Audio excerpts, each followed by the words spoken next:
Good morning, y'all.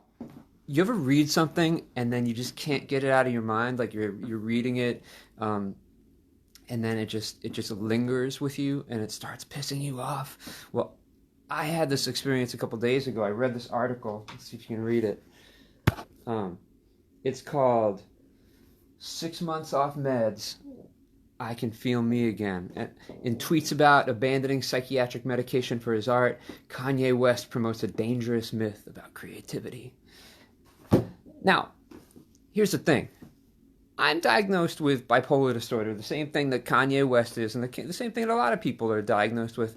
And this article doesn't actually have any voices of the people like us who have been diagnosed.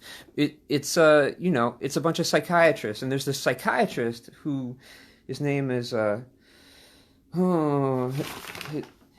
his name is maybe I'll just leave him nameless. Maybe it's best not to, but he's actually he works at the same place I work at, and he talks about how creative people are not creative when they're depressed or so manic that no one can tolerate being with them, and they start to merge into psychosis, or when they're filled with numbing anxiety. So, here's the deal. Actually, the guy's name is Philip Muskin, and he's a Columbia University psychiatry professor. Philip Muskin.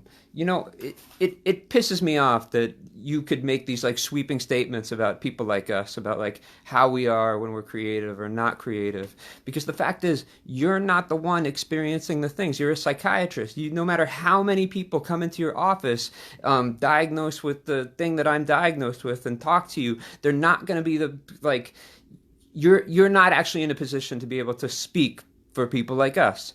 And I think there's this really famous saying in the disability justice community, nothing about us without us. And I think what ends up happening is that people diagnosed with mental illness don't end up speaking up, so the psychiatrists end up being the ones who speak for them. And I think it's just really important that people like us actually have a voice and actually speak up and actually talk about the things that are, that are affecting their lives. Because here's the thing.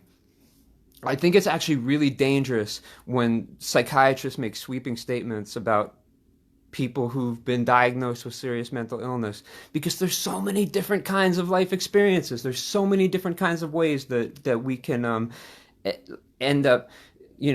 end up living our lives, especially when it comes to psychiatric medication, So I'm someone who takes psychiatric medication. I find it incredibly helpful. I have for a bunch of years, but I know a whole lot of people for whom it really doesn't. And I think that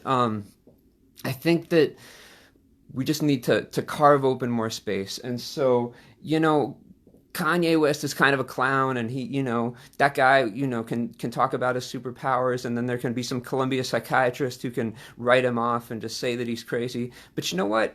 Like, as much of a clown as that guy is, I think that, like, it's just as scientifically valid to talk about superpowers as it is to talk about, chemical imbalances. We know just about as much.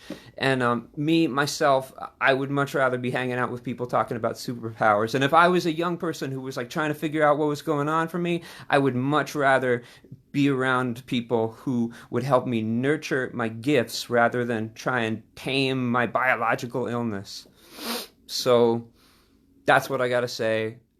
Hopefully I'll say it a little more articulate at some point later. You should know that we have this class coming up. It's called Dangerous Gifts, and it's all about looking at mania. And there's this book, Navigating the Space Between Brilliance and Madness, a reader and roadmap of bipolar worlds. And we'll be using this book. It's an old Icarus Project book. And I hope that you have a happy new year. And that's it. That's it, y'all. Be good.